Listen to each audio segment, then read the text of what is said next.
तो देन आपके कस्टमर्स बनेंगे।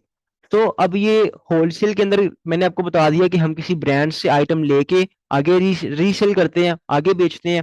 ठीक है। पीएल के अंदर हम क्या करते हैं कि पीएल के अंदर हम अपनी आइटम मैन्युफैक्चर करवाते हैं। मैन्युफैक्चरिंग आपने अलीबाबा से करवानी है वहां से करवा लें, पाकिस्तान में करवानी है वहां से करवा लें, जहां से मर्जी करवा लें। अब पाकिस्तान के अंदर यहाँ पे सियालकोट के अंदर ना जिम की आइटम्स मैन्युफैक्चर होती हैं, वो मैं यूएसए के अंदर बेच रहा हूँ। जिम की आइटम्स पाकिस्तान में मैन्युफैक्चर होती हैं, यहाँ पे वो बनाते हैं, लेकिन उनको मैं यूएसए में बेच रहा हूँ। ठीक है। तो वो ये है कि मैन्युफैक्चरिंग आपने अलीबाबा से करनी है वहां से कर लो, पाकिस्तान से करनी है यहाँ से कर लो, जो मर्जी कर लो। ठीक है। ये आप पर डिपेंड करता है। बट पीएल के अंदर आपको मैं एक और चीज बता दूं, रिस्क के चांसेस ना बहुत ज्यादा होते हैं। आपकी इन्वेस्टमेंट जो है ना वो 100% लॉस हो सकती है। वो कैसे? अब आपने एक आइटम को मैन्युफैक्चर करवाया है, मतलब आपने वो बनवाई है, आपने अमेजोन पे लॉन्च की है, कस्टमर्स को वो आइटम पसंद नहीं आई, या कस्टमर्स को वो आइटम अच्छी नहीं लगी, या कस्टमर आपकी आइटम से सेटिस्फाई नहीं हुए, आपकी टोटल इन्वेस्टमेंट जाया, आपकी आइटम भी जाया, आपकी प्रोडक्ट भी जाया, आपकी मैन्युफैक्चरिंग भी जाया। ऑन अदर हैंड अगर हम होलसेल में जाते हैं, होलसेल में आपने किसी फॉर एग्जांपल कोक से आइटम परचेज किया, मैंने ना कोक से फॉर एग्जांपल 500 यूनिट परचेज किया है।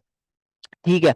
उसको मैंने अमेजोन पे लगाया, मुझे अच्छी सेल्स नहीं आई, मैं उस ब्रांड को उसकी आइटम वापस कर सकता हूँ। उसको मैं कहता हूँ कि मुझे आपकी आइटम मेरी बिकी नहीं है, मैं रीसेल कर रहा था, तो आप मुझसे आइटम वापस ले लें। वो मतलब खुश होके अपनी आइटम को वापस ले लेगा, बिकॉज उसके पास और भी काफी लोग हैं जो उससे परचेज करते हैं। ठीक है। सो उसमें आपकी इन्वेस्टमेंट सेव है।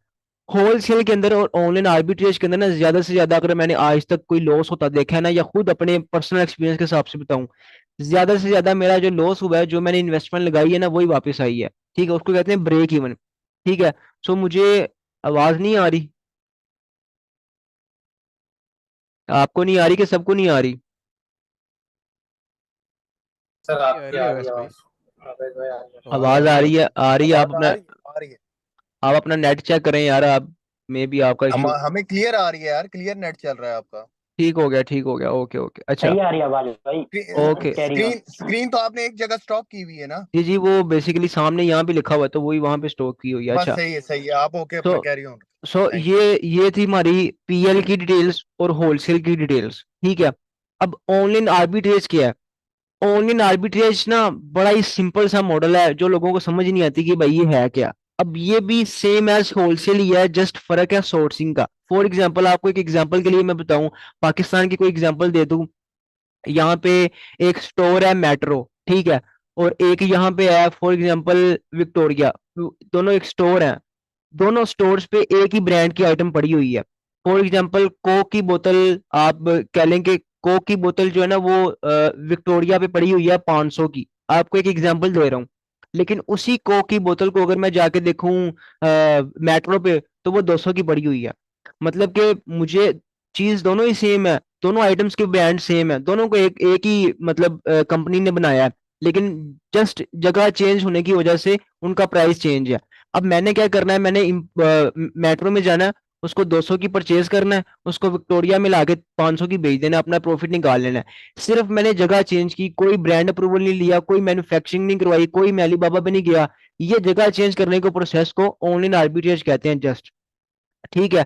इसमें ये होता है कि अगर कहीं पे फॉर एग्जांपल मैं गया हूँ यूएसए के अंदर ना, काफी सेल्स लगती हैं, ब्लैक ब्लैक फ्राइडे हो गया, क्रिसमस हो गया, इसके अलावा और भी उनके ना काफी हर मंथ कोई ना उनका मतलब ना सिस्टम चल ही रहा होता है। तो वहां पे ना वो ऑफ लगाते हैं, मतलब कि फॉर एग्जांपल वहां पे एक रिटेलर है अमेजोन की तरह, वालमार्ट। ठीक है। वहां पे ना काफी ऑफ्स लगती हैं, मतलब एक चीज जो अमेजोन पे 50 की मिल रही है ना, वो ऑफ लगी होगी वॉलमार्ट पे, तो वो मुझे 20 की मिल जाएगी या 10 की मिल जाएगी। मैं 10 की वहां से उठाता हूँ और अमेजोन पे 50 की लगा देता हूँ। मतलब कि जैसे ही कोई डील चलती है, ऑफ चलती है, मैं वहां से अपना प्रॉफिट निकाल लेता हूँ। इस सिंपल प्रोसेस को ऑनलाइन आर्बिट्रेज कहते हैं, और सबसे क्विकली। पर एक क्वेश्चन है ब्रो। जी जी जब आप अमेजोन पर वो प्रोडक्ट को लगाओगे, वॉलमार्ट से जी जो जी खरीदा है, जी। उसको जेनेटिक में लगाओगे और नहीं, किसमें? उसको मैं किसी में नहीं लगाऊंगा। अब वो जो आइटम है ना, उस आइटम की ना लिस्टिंग पहले से अमेजोन पे हुई होगी। जब आपने होलसेल करना है या ऑनलाइन आर्बिट्रेज करना है ना, ब्रांड ने अपनी लिस्टिंग पहले से खुद ही की होती है। कोक ने अपनी लिस्टिंग खुद ही से पहले की होगी, हर ब्रांड ने अपनी लिस्टिंग पहले से खुद ही की होती है, मुझे कोई लिस्टिंग नहीं करनी पड़ेगी। मैं जाके जस्ट मी टू लिस्टिंग करूंगा। वो मी टू लिस्टिंग किस तरह करते हैं उसका प्रोसेस आगे आप लेक्चर्स में समझेंगे। ये ना जेनेरिक वगैरह और ये लफ्ज यकीन करें मैंने खुद ही कोई 2-3 मंथ पहले सुने हैं, मुझे खुद नहीं पता ये जेनेरिक क्या और ये क्या वो क्या, सीधा सीधा प्रोसेस है, मुझे वही पता है। अब ये नेम पता नहीं किसने निकाल ली है, जेनेरिक क्या है ये वो। तो जस्ट ये मी टू लिस्टिंग होती है, उसमें हम जस्ट अपनी जो लिस्टिंग होती है ब्रांड की उसकी लिस्टिंग जाके ना यूज करते हैं, ठीक है। ये प्रोसेस आपने आगे जाके समझना है, ठीक है। अब बेसिकली ना अगर आपका ब्रांड रजिस्टर हो और देन आप लिस्टिंग करें, वो आपकी एक प्रॉपर लिस्टिंग होती है। अगर आपका ब्रांड रजिस्टर नहीं है और आपने जीटीएन एग्जाम्पशन होता है, वो पीएल के अंदर बेसिकली आता है। पीएल मैंने आपको ना सिखाना है, वो एक लंबा प्रोसेस है, उसमें आपकी इन्वेस्टमेंट भी ज्यादा जाती है और उसमें जो मेन चीज है आपका रिस्क रेट भी ज्यादा है। सो जहां से मुझे अच्छा प्रॉफिट आ रहा है, जहां से मुझे लग रहा है कि आप क्विकली एक अच्छा सा मार्जिन निकाल सकते हैं, वो है Amazon FBA wholesale plus online arbitrage, ठीक है। आपने फोकस ना इसके ऊपर करना है। और आखिरी चीज जो है, आखिरी मॉडल है, वो है ड्रॉप शिपिंग। अब ड्रॉप शिपिंग क्या है? ड्रॉप शिपिंग में ये होता है कि आप एक आइटम ना लगा देते हो Amazon के ऊपर, ठीक है, उसकी लिस्टिंग कर देते हो। जब आप उस पर चूज करते हो FBM, फुलफिलमेंट बाय मर्चेंट, आप FBA चूज नहीं कर सकते, बिकॉज जब आपने FBA चूज करना है पहले इन्वेंट्री आपको Amazon को पहुंचानी पड़ेगी उसके वेयर हाउस में। अब हम FBA चूज करते हैं, ठीक है, ड्रॉप शिपिंग के अंदर। अब जब हमारे पास ऑर्डर आ जाता है, देन हम किसी थर्ड पार्टी वेबसाइट से ऑर्डर को परचेज करके कस्टमर को सेंड कर देते हैं। उसमें क्या करते हैं, सेंड नहीं करते, उसी वेबसाइट पे जाके अपना कार्ड लगाते हैं और नीचे डिलीवरी एड्रेस, कस्टमर का एड्रेस पहुंचा देते हैं। अब मैंने जिंदगी में कभी ड्रॉप शिपिंग नहीं की, ना मुझे कोई इसका खास एक्सपीरियंस है और ना ही मैंने कभी करनी है, ठीक है। अब इसके अंदर क्या होता है, कुछ लोगों को लगता है कि इसके अंदर ना आपकी इन्वेस्टमेंट नहीं लगती, हालांकि इसमें भी इन्वेस्टमेंट लगती है। वो किस तरह लगती है? अब आपने जो ड्रॉप शिपिंग है उसके अंदर आपने फॉर एग्जांपल Amazon के ऊपर एक आइटम लगाई, आपको ऑर्डर आ गया, Amazon ने आपको उसके पैसे दे दिए, आपके Amazon के अकाउंट में आ गए।